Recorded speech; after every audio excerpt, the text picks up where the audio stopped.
اگر میں اور آپ کو دیکھ رہے ہیں تو ہم تو شاید اس نشست تک دیکھ رہے ہوں، انہیں شاید اس وقت کا جو کلی پیمانہ ہے وہ ان کے سامنے واضح ہو چکا نظر آ رہی ہے، تو وہ دنیا کا اور برزخ کا حالات اس طرح بدل جاتے ہیں۔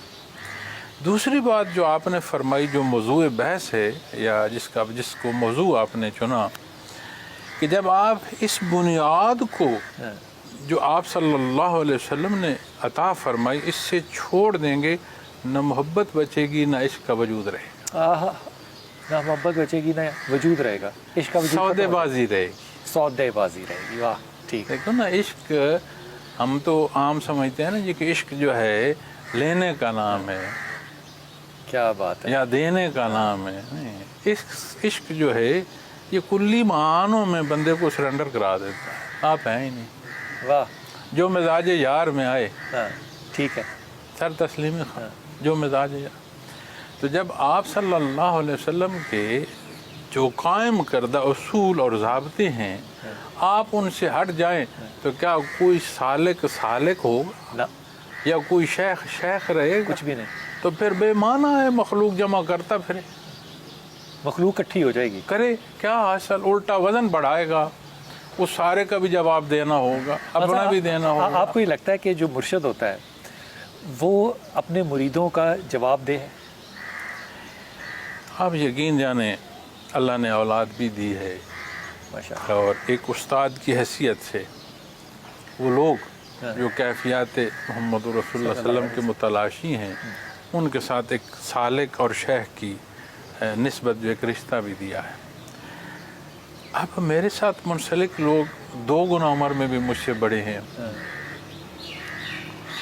اور چھوٹے بھی ہیں، ان سب سے اس رشتے کی نزاکت ایسی ہے کہ میں کوئی لفظ نہیں دے پاتا کیا بات، کہ میری ان کے لیے محبت کیا ہے، کیا بات، اور ان کا جو میرے لیے تقدس یا محبت ہے وہ کیا ہے۔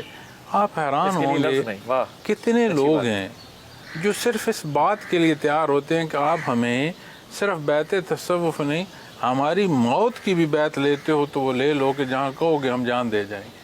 اب مجھے بتائیں اس محبت کو آپ کیا نام دیں گے؟ اس رشتے کو ہاؤ ون کین ڈسکرائب؟ نہیں ہو سکتا، نہیں ہو سکتا۔ مرید کے کچھ تک ہونے کے تقاضے ہوتے ہیں، مرید ایسا ہو کہ مراد لگے، کہ بندہ سوچے کہ ہاں مرید ایسا ہونا چاہیے، وہ آپ کی مرشد کی مراد لگے۔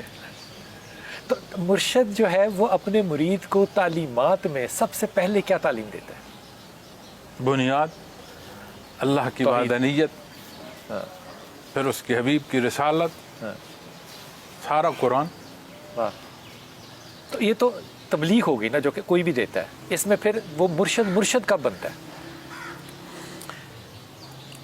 کسی شے کا بلال بھائی جاننا خبر تک اور بات ہے، اور اس علم کا حصول اس درجے کا کہ وہ منعکس ہو جائے، اسے آپ محسوس کر جائیں، بات اور خبر اور بات ہے، اور اس خبر کا حال ہو جانا اور بات ہے، اور وہ جو جانتے وہ حال ہو جائے، یہ جو جاننے سے حال تک کا مسافت ہے، یہ مرشد کا ذمہ داری ہے کہ یہ سبق پڑھائے۔ مرشد کے پاس آ کے جو مرید ہے اس کو کیوں سکون آتا ہے بغیر وجہ کے؟ وہ اس کی محفل میں بیٹھ کے پرسکون ہوتا ہے، روتا ہے بیٹھ کے، ذکر کرتا ہے، آپ کو میں دنیا کی زندگی سے ایک مثال دیتا ہوں۔ بڑا پرانا ساتھی ہو نا، بچپن کا دوست، اور آپ تجربہ کیجئے گا، پرانا دوست بچپن کا، وہ اور آپ کبھی خاموش بیٹھیے گا، آپ کو لگے گا آپ کلام کر رہے ہیں۔ واہ واہ واہ واہ، اگر دنیا کا تعلق یہاں پہنچا دیتا ہے واہ واہ واہ، تو جس تعلق کا نام اور ابتدا اللہ کے نام پر ہو، اس میں اتنا اثر نہیں ہے۔ واہ، یہ اثر اترتا ہے یا اپنی طاقت میں ہے؟ دیکھیں بات یہ ہے، بارش برستی ہے، زمین میں رویدگی پیدا ہوتی ہے، جہاں گندگی ہو وہاں کیا ہوتا ہے؟ گندگی پیدا ہوگی، تعفن اٹھ جاتا ہے۔ کہیں زمین کی خوشبو رویدگی کی ہے، اور جہاں خطے زمین پر گند ہے وہاں کیا ہوتا ہے؟ گند ہی ہوگا۔ تو جب کیا بات یہ انعکاسی عمل آتا ہے تو آپ اپنے دل میں کیا لیے بیٹھے ہیں؟ آپ کی زمین جو دل کی ہے وہاں پر کہیں تعفن تو نہیں پھیلایا ہوا، بدنیتی لے کر بےایمانی لے کر بیٹھے ہو تو اس طرح کی بات ہے۔ قرآن کریم کے نزول میں اللہ فرماتے ہیں کہ آیات سے ایمان والوں کا ایمان بڑھتا ہے اور جو اعتراض کرنے والے ہیں وہ اپنے کفر میں اور بڑھ جاتے ہیں۔ تو بات تو ایک ہی تھی۔ اب بات اس خطے کی ہے جو یہاں ہے کہ وہاں تعفن ہے تو بارش تو برسی تو زمین نے رویدگی دی، قابل کاشت ہو گئی کہ وہاں سے فصل بیجا جا سکتا ہے، اٹھایا جا سکتا ہے، اور جہاں تعفن ہے وہاں اتنی بدبو کہ وہاں بیٹھا نہیں جا سکتا۔ بہت اچھی بات کی، بہت اچھی بات کی۔ اس کا مطلب اس سوال کا جواب مل گیا جو کہ میں نے کرنا تھا کہ اس جگہ میں اکرم عوان صاحب کے پاس بیٹھے ہیں تو ایک خاص کیفیت جو ہے وہ اترتی ہے۔ ظاہر ہے ایک جگہ کی اپنی ایک بہت بڑی برکت ہوتی ہے۔ سال سے اللہ کی یاد ہے۔ اب یہاں شاید صاحب نشست میں بزرگ پیر کی حیثیت سے مجھے کوئی دیکھ رہا ہو، غفور رحیم ہے، پتہ نہیں دربان کی لفظ اللہ کی پکار شرف قبولیت پا جائے جو ہم سب کے لیے شفا کا سبب ہو جائے۔ کیا بات ہے۔ کتنے لوگ آئے، کیسے کیسے لوگ آئے، شب و روز ایک اللہ اللہ ہو رہی ہے، صبح و شام باقاعدہ ہو رہی ہے، رات ہو رہی ہے، دن بھر لوگ سیکھ رہے ہیں، سکھا رہے ہیں۔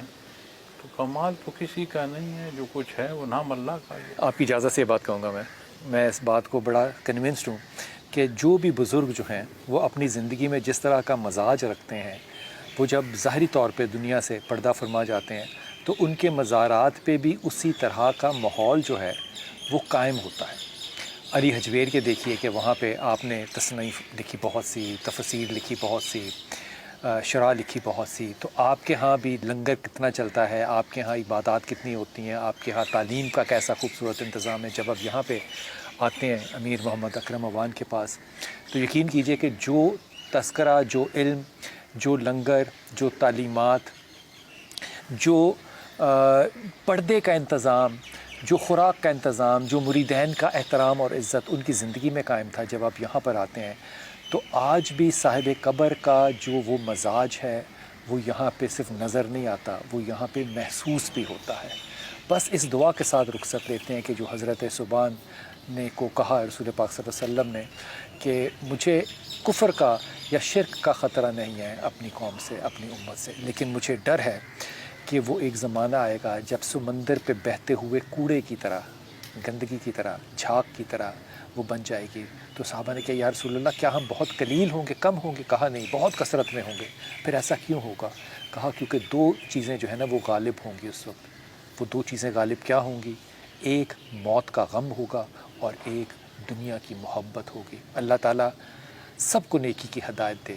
میں بہت دعا گو ہوں اس جگہ سے آپ سب کے لیے کہ اللہ تعالیٰ اس ملک کے لیے، آپ کے لیے، آپ کی ذات کے لیے، آپ کی اولاد کے لیے، آنے والی نسلوں کے لیے، پاکستان کے لیے خیر و برکت رکھے ہمیشہ۔ آمین ثم آمین یا رب العالمین۔